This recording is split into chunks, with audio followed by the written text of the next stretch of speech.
नेकपा एमालेको यो संसद अधिवेशनको स्ट्यान्ड के हो? तिमीले स्वास्थ्य मन्त्री राख्न पाउँदैनौ भनेर मन्त्रालय खारेज गर्दै के अरे मन्त्रीको नियुक्ति खारेज गर्दिने यही सर्वोच्च अदालत हो। र कतिपय राजनीतिक दलहरू अहिले छद्म युद्ध लडिरहनु भएको छ न्यायालयसँग। आफू देखिनुहुन्न तर उहाँहरू छद्म युद्ध किन लडिरहनु भएको छ भने उहाँहरूका विरुद्ध अदालतको मुद्दाहरू छन्। यसरी तर्साएर न्यायालयलाई न्यायाधीशहरूलाई आतंकित बनाइसकेपछि भोलि आफ्नो विरुद्ध कुनै पनि फैसला हुँदैन।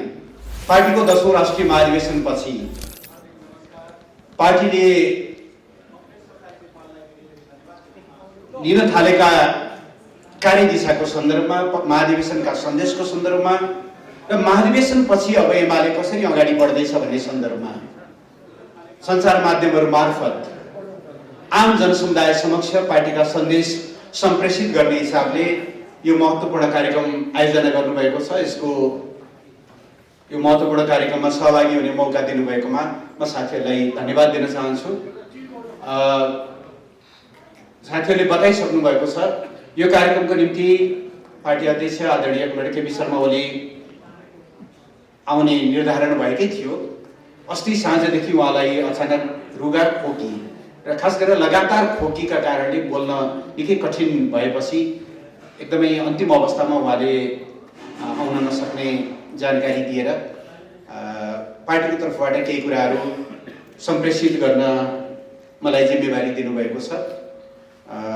यो पर्न गएको असुविधाका निम्ति म यहाँहरू समक्ष क्षमा पनि चाहन्छु। 10औं राष्ट्रिय महाधिवेशनबाट हामी काठमाडौँ फर्केको 9 दिन भएको छ। तर नेकपा एमालेको 10औं राष्ट्रिय महाधिवेशनले सिर्जना गरेका तरङ्गहरू अझै पनि राष्ट्रिय राजनीतिमा ताजै छन्। यो महाधिवेशन कस्तो रह्यो? यो महाधिवेशनले पार्टीलाई के दियो, देशलाई के दियो र अब पार्टी कसरी अगाडि बढ्छ भन्ने बारेमा आम जिज्ञासाहरू छन्। ती जिज्ञासाहरूमा जानु पूर्व म यहाँहरू सबैलाई धेरै धेरै धन्यवाद दिन चाहन्छु। 10औं राष्ट्रिय महाधिवेशनको धेरै अगाडिदेखि यहाँहरूले महाधिवेशनलाई पर्याप्त महत्त्व दिनुभयो। महाधिवेशनको 5 दिनसम्म राष्ट्रिय समाचारहरूका शीर्षकमा नेकपा एमालेको महाधिवेशन छाइरह्यो र महाधिवेशनका समग्र पक्षहरूलाई यहाँहरूले जसरी सम्प्रेषित गरिदिनुभयो म सबै सञ्चार माध्यमहरूलाई धेरै धेरै धन्यवाद भन्न चाहन्छु। चौतारी यी समग्र प्रचारको फाँटमा अग्रपङ्क्तिमा थियो। म चौतारीलाई पनि धेरै धेरै धन्यवाद भन्न चाहन्छु।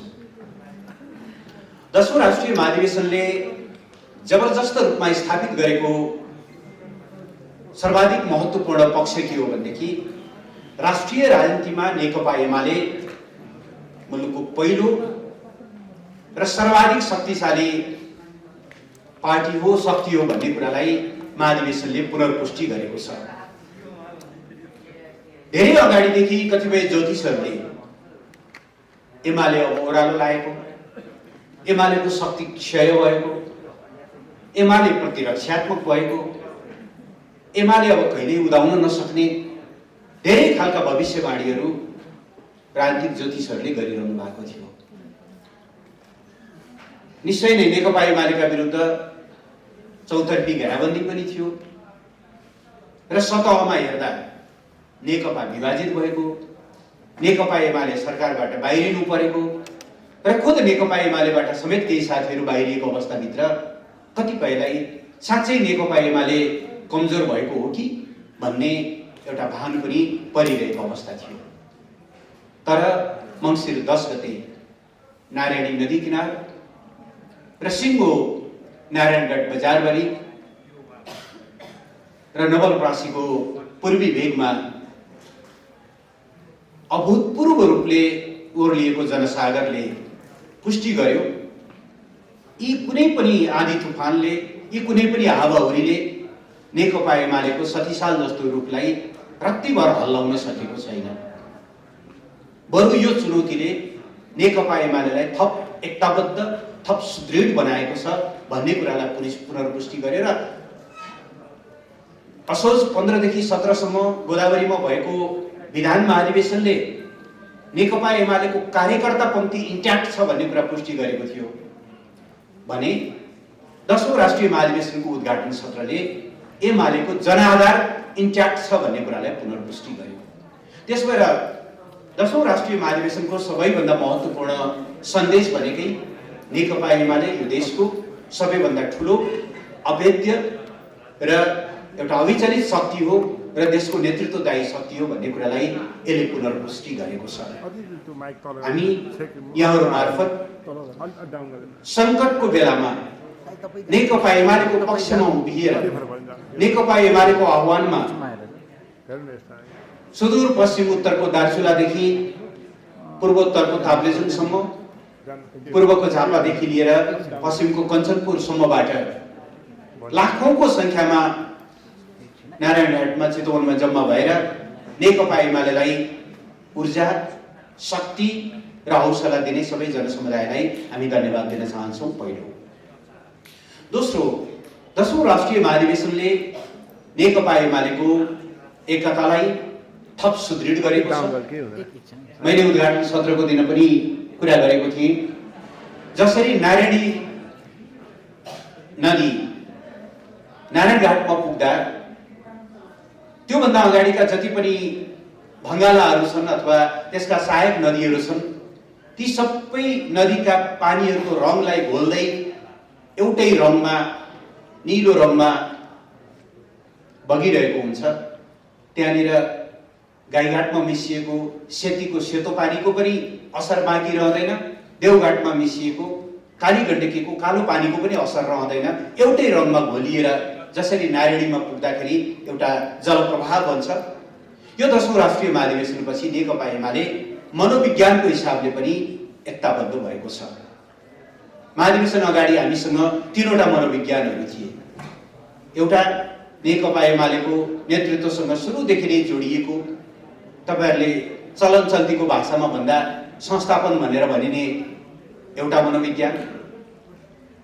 फागुन 23 पछि सर्वोच्च अदालतको फैसलाबाट नेकपाको एकीकरण भङ्ग भइसकेपछि अथवा नेकपा एमाले र माओवादी केन्द्र अलग अलग भइसकेपछि नेकपा एमालेमै रहेर यसलाई नेकपाको निरन्तरता दिने, निरन्तरताको रूपमा अगाडि लैजान योगदान दिनुहुने पूर्व माओवादी साथीहरूको मनोविज्ञान र असार 27 गते 10 बुँदे प्रस्ताव सहित पार्टीको मूलधारमा फर्किएर काममा लाग्नुभएका कमरेडहरूको मनोविज्ञान।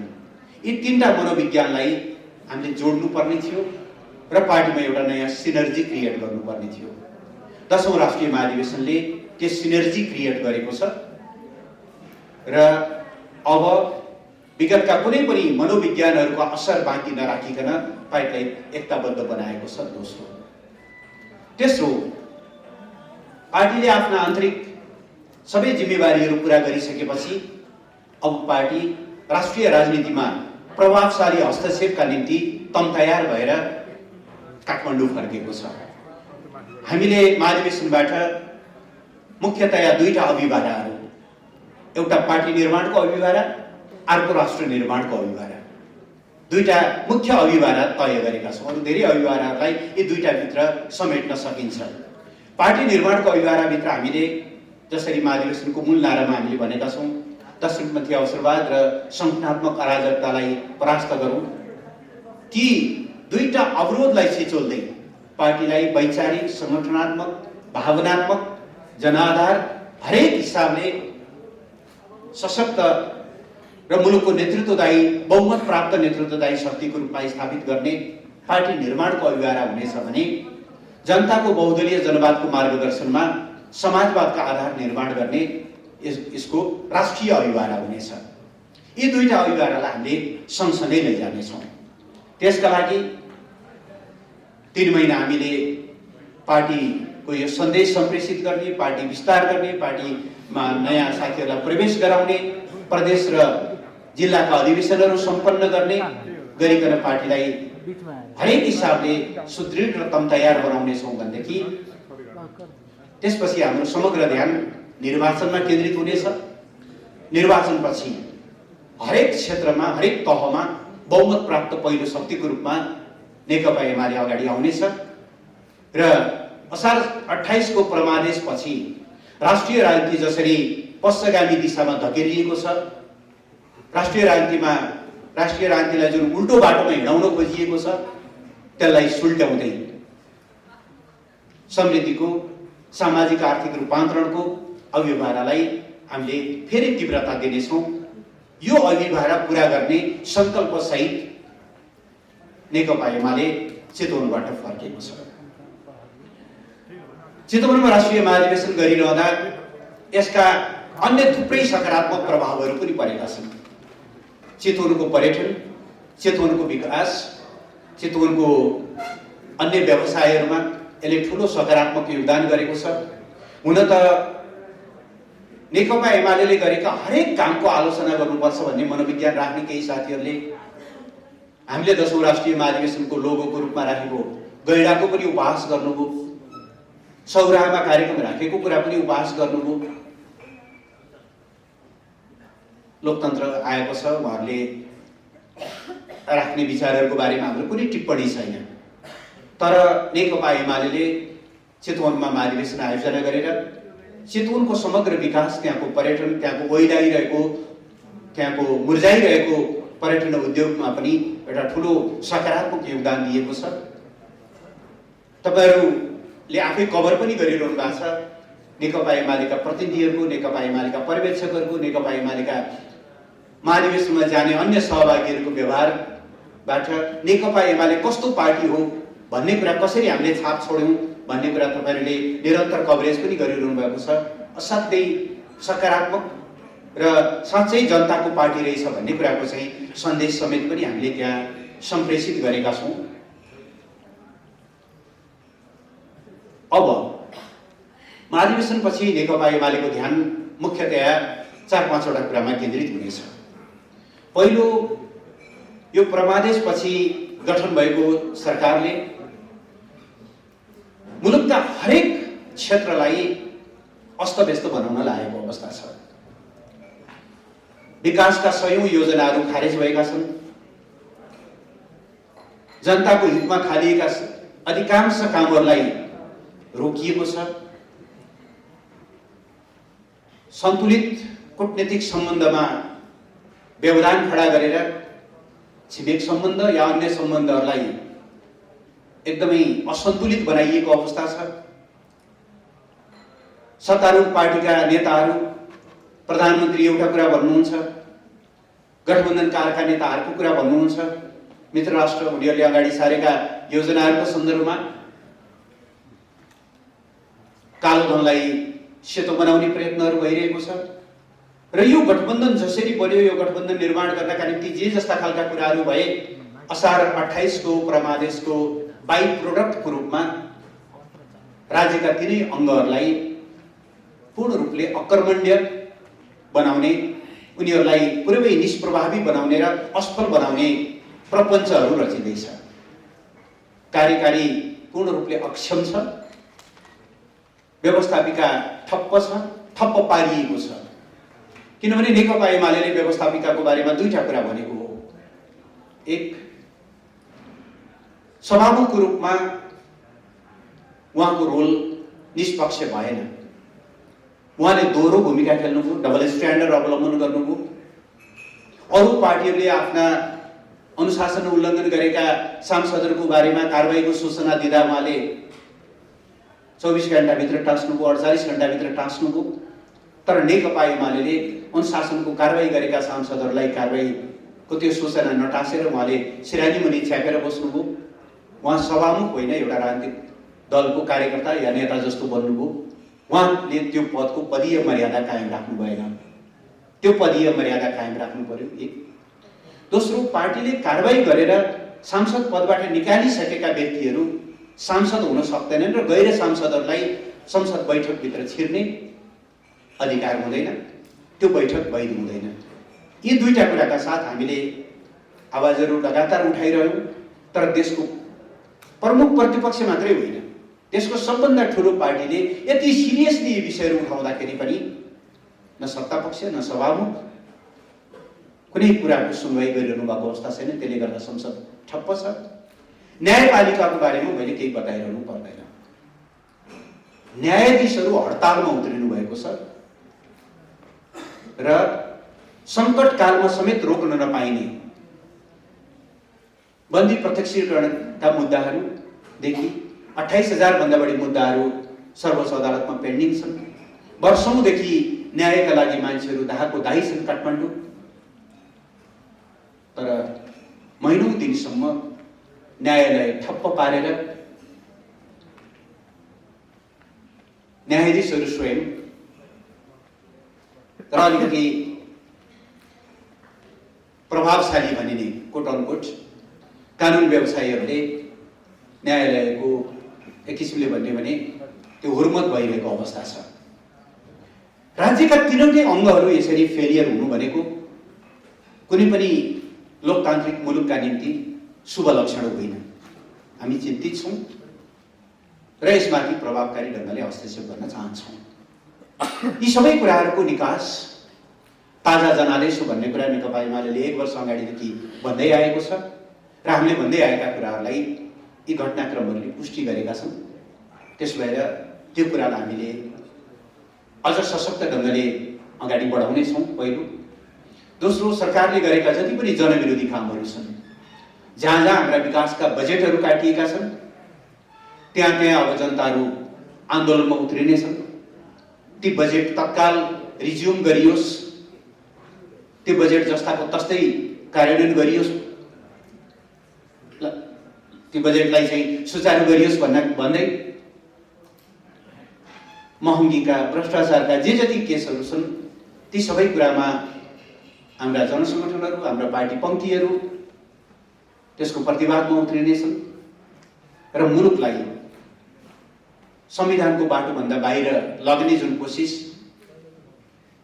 लोकतन्त्रको लिगभन्दा बाहिर लैजाने जुन कोसिस भइरहेको छ, राष्ट्रियतामाथि जे जस्ता खालका खेलाचीहरू भइरहेका छन्, यी सबै विषयहरूमा पार्टीले प्रभावशाली हस्तक्षेप गर्ने गरी अगाडि बढ्नेछ। पर्सि 25 गतेदेखि हाम्रो केन्द्रीय कमिटीको बैठक तय गरिएको छ। त्यो बैठकबाट हामी नयाँ योजनाका साथ अगाडि आउनेछौँ। मैले सुरुमा ओपनिङमा हाम्रो महाधिवेशनका मुख्य सन्देशहरू र अब हामी कसरी अगाडि बढ्छौँ भन्ने बारेमा संक्षेपमा केही कुराहरू यहाँहरूसँग निवेदन गरेँ। अब यहाँका केही जिज्ञासाहरू, यहाँका केही प्रश्नहरू छन् भने स्वाभाविक रूपले हामी त्यसको सम्बोधन गर्नेछौँ। अहिलेलाई म यतिमा आफ्नो भनाइ टुङ्ग्याउन चाहन्छु। धन्यवाद। सुरु हुँदैछ। नेकपा एमालेको यो संसद अधिवेशनको स्ट्यान्ड के हो? यस अगाडिको अडानबाट नेकपा एमाले टसमस भएको छैन अथवा 28 गते पछाडि नयाँ रणनीतिका साथ संसदमा नेकपा एमालेको सशक्त उपस्थिति हुन्छ अथवा हामी फेरि रोस्टपमै हुन्छौँ? यो पनि एकदमै स्पष्ट बुझिने भाषामा बताइदिनु होला। धन्यवाद। त्यसपछि थप जिज्ञासामा जाउँला। डेलीजीले दुईटा महत्त्वपूर्ण प्रश्न राख्नु भएको छ। पहिलो, सर्वोच्च अदालतको जारी अहिलेको हडताल, त्यहाँभित्रको आन्दोलन लगायतका प्रश्नहरूमा नेकपा एमाले स्वतन्त्र सक्षम न्यायालयको पक्षमा छ। न्यायालयले निष्पक्ष र स्वच्छ भूमिका निर्वाह गर्नुपर्छ भन्ने हाम्रो अविचलित मान्यता छ र न्यायालयमा धेरै विकृतिहरू छन्, ती विकृतिहरू हट्नुपर्छ र न्यायालयलाई जुन विकृतिहरूले कमजोर बनाइरहेका छन्, विवादित बनाइरहेका छन्, ती विकृतिहरूको अन्त्यका निम्ति गरिने हरेक प्रयासहरूमा नेकपा एमालेको साथ र समर्थन रहन्छ।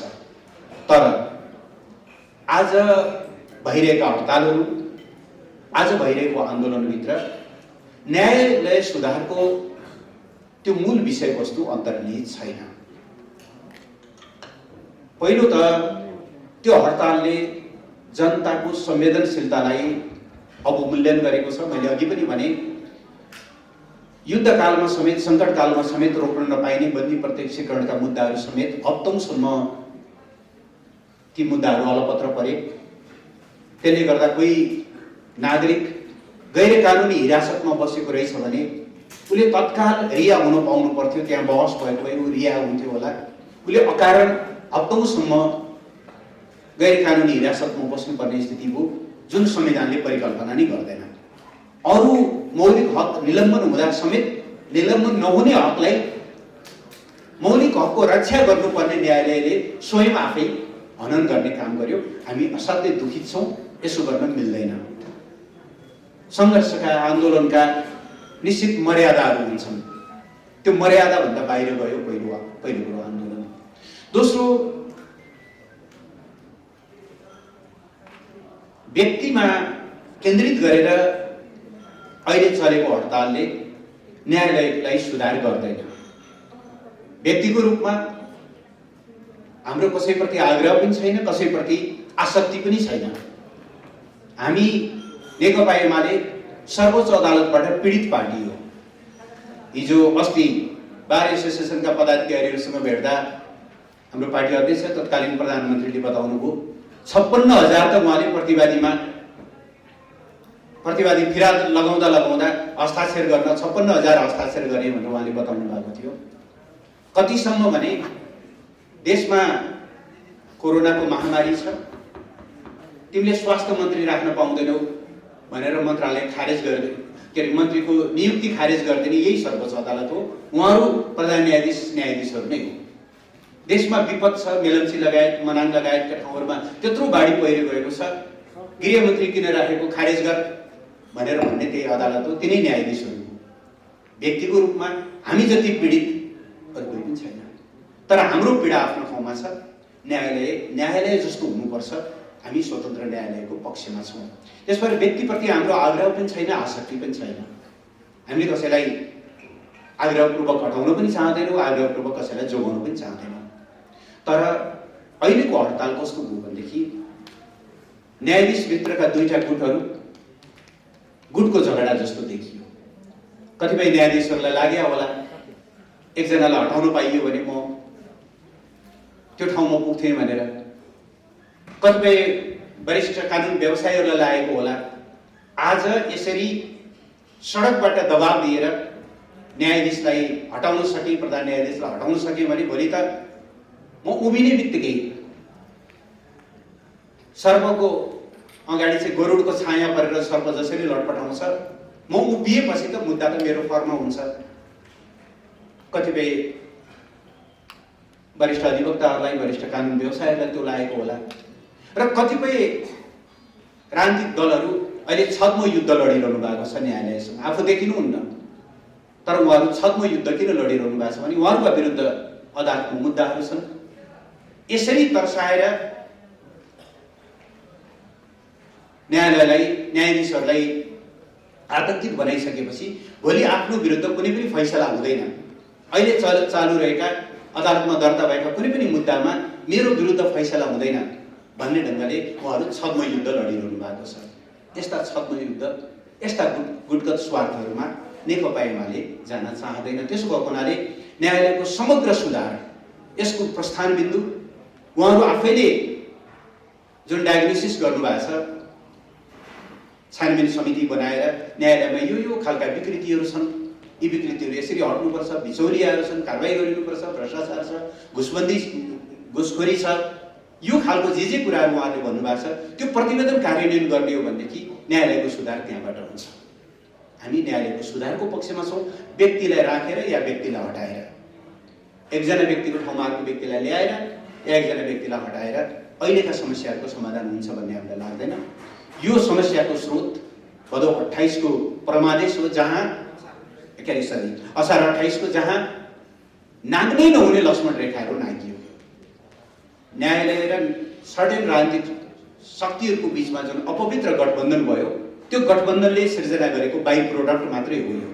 त्यस कारणले गर्दा त्यसको जरामा नगइकन अहिले चलिरहेका आन्दोलनले समस्या समाधान नगर्ने भएको हुनाले हामी ठिक छ उहाँहरू बस्नुहोस्, छलफल गर्नुहोस्, राजनीतिक दलहरूका केही सहयोगहरू चाहियो भनेदेखि त्यसमा न्यायालय सुधारका हरेक कदमहरूमा हाम्रो साथ रहन्छ। तर एकजना व्यक्तिलाई हटाएर अर्को व्यक्तिलाई ल्याउने जस्ता गुटगत कुराहरूमा नेकपा एमाले इन्भल्भ हुन चाहँदैन, पहिलो। दोस्रो, अब 28 गते बोलाइएको प्रतिसभा संघीय संसदको अधिवेशनमा नेकपा एमालेको योजना के छ, कसरी प्रस्तुत हुन्छ भन्ने सन्दर्भमा हाम्रा भनाइहरू पूर्ववत छन्। गैर सांसदहरूलाई बैठकभित्र राखेर संसद चल्न सक्दैन र निष्पक्ष भूमिका सम्पादन गर्न नसक्ने ले त्यो ढङ्गले बैठक अगाडि बढाउन सक्नुहुन्न। यी दुईटा कुरामा सुधार हुनुपर्छ। हामी हाम्रा पूर्व मान्यतामा यथावत छौँ, यो कुरा हामीले भन्दै आएका छौँ। तर मैले अघि भने कि नेकपा एमाले देशको प्रमुख शक्ति, प्रमुख प्रतिपक्षको यो आवाजलाई कतैबाट उहाँहरूले गम्भीरतापूर्वक लिइरहनु भएको छैन। उहाँहरूले गम्भीरतापूर्वक नलिँदासम्म नेकपा एमाले आफ्ना अडानहरूलाई त्यसै गरी प्रस्तुत गरिरहन्छ। जहाँसम्म 10औं राष्ट्रिय महाधिवेशनबाट नेतृत्वमा छुट्नुभएका कतिपय साथीहरूलाई कसरी समेट्नुहुन्छ भन्ने यहाँको जिज्ञासा हो। पहिलो कुरा त हामी सहमतिबाटै एउटा प्रक्रियामा गयौँ। पहिला सिङ्गो हलले भन्यो अध्यक्षले सहमतिको नामावली ल्याउनुहोस्, हामी स्वीकार गर्छौँ। हलको म्यान्डेट लिएर अध्यक्षले सहमतिको एउटा प्रस्ताव प्रस्तुत गर्नुभयो। पछि केही साथीहरूले भन्नुभयो होइन, हामी प्रतिस्पर्धामै जान चाहन्छौँ। हलले ल ठिक छ, प्रतिस्पर्धामै जाने भन्यो। हामी सहमतिमा जाँदाखेरि पनि त्यो विधि हलको सहमतिबाटै अगाडि बढेका थियौँ। प्रतिस्पर्धामा जान पनि हामीले त्यो विधि सहमतिबाटै टुङ्ग्यायौँ। एउटा प्रक्रियामा गइसकेपछि त्यसको परिणामलाई हामी सबैले स्वीकार गर्नुपर्ने हुन्छ। यति हुँदाहुँदै पनि यस्तै केही भइपरि आउला भनेर पार्टी विधानमा 10% मनोनयनको व्यवस्था गरिएको छ। कतिपय साथीहरू छुट्नु भएको छ भने उहाँहरूलाई समेट्ने प्रयत्न हुन्छ। नेकपा एमालेभित्र नेताहरूको ठुलो पङ्क्ति छ। सबैलाई त अवश्य पनि हामीले समेट्न सक्ने छैनौँ। 30-31 जनालाई मनोनयन गर्दैमा नेकपा एमालेको नेतृत्वमा आउन योग्य र आउन चाहने सबै साथीहरूका आकाङ्क्षाहरू पूर्ति त पक्कै हुने छैनन्। तर ल्याउनै पर्ने त्यस्ता साथीहरूको हकमा चाहिँ उहाँहरूलाई समेटिनेछ। सम्भवतः पर्सिको बैठकले केही मनोनयन पनि गर्नेछ र हामी एकताबद्ध भएर अगाडि बढ्नेछौँ।